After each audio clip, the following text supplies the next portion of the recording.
প্রেম, প্রতিবাদ কিংবা জীবনের কঠিন বাস্তবতা আছে কবির সুমনের গানে। তিনি এমনই, সবখানেই তাকে পাওয়া যায়। আজ এই কিংবদন্তির ৭৭তম জন্মদিন। বিশেষ এই দিনটিতে ভক্তদের ভালোবাসা আর শুভেচ্ছায় ভেসে যাচ্ছেন কবির সুমন। প্রথম স্কুলে যাবার দিন। তার অনেক পরিচয়। একজন বাঙালি গায়ক, গীতিকার, অভিনেতা, বেতার সাংবাদিক এবং রাজনীতিক। তিনি নিজের আরও একটি পরিচয় দিতে ভালোবাসেন। তিনি যোদ্ধা। এই যুদ্ধ তার শ্রেণী বৈষম্যের বিরুদ্ধে, অপসংস্কৃতির বিরুদ্ধে। এই যুদ্ধ মানুষের মনুষ্যত্ব নিয়ে টিকে থাকার আহ্বানে। ব্রিগেডে মিটিং হবে, লক্ষ লক্ষ মাথা। ১৯৪৯ সালের ১৬ মার্চ ভারতের উড়িষ্যায় জন্মগ্রহণ করেন কবির সুমন। তার পূর্ব নাম সুমন চট্টোপাধ্যায়। ২০০০ সালে ধর্মান্তরিত হয়ে নিজের নাম নিজেই রেখেছিলেন কবির সুমন। তোমাকে ভাবাবই ভাবাবো। সাধারণত নিজের গান নিজেই লেখেন, নিজেই সুর করেন। শিল্পী জীবনের প্রথম পর্যায়ে সুমন নাগরিক নামের কলকাতার একটি ব্যান্ডের সাথে যুক্ত ছিলেন।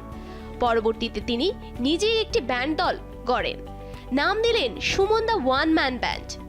সে ব্যান্ডে তিনি একমাত্র সদস্য। একই সাথে গিটার, হারমোনিকা, কিবোর্ড বাজিয়ে নিজেই নিজের গান করেন।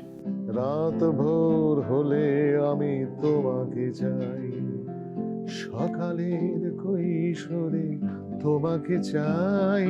১৯৯২ সালে তোমাকে চাই অ্যালবামের মাধ্যমে বাংলা গানে এক নতুন ধারার প্রবর্তন করেন তিনি।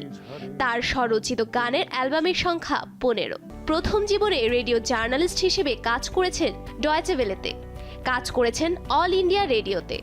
বন্ধু অঞ্জন দত্তের অনুরোধে অভিনয় করেছেন রঞ্জনা আমি আর আসবো না সহ কিছু ভারতীয় বাংলা সিনেমাতেও। সৃজিতের জাতিস্বর সিনেমাতেও মিলেছে সুমনের উপস্থিতি। পেয়েছেন জাতীয় চলচ্চিত্র পুরস্কারও। জীবনের মানে শুধু তোমাকে চাওয়া। যেখানে অন্যায় সেখানেই সুমনের প্রতিবাদ। আমাদের দেশের নানা সংকটময় মুহূর্তে সুমনের গান জুগিয়েছে অনুপ্রেরণা, করেছে উজ্জীবিত।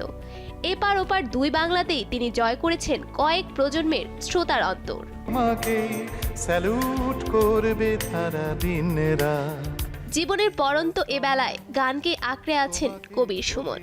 এখনো গানের সঙ্গেই কেটে যায় দিনগুলো তার। কবির সুমন গান নিয়েই বেঁচে থাকুক, এই গানটুকুই তো তাকে সবার থেকে মহান করেছে, নন্দিত করেছে।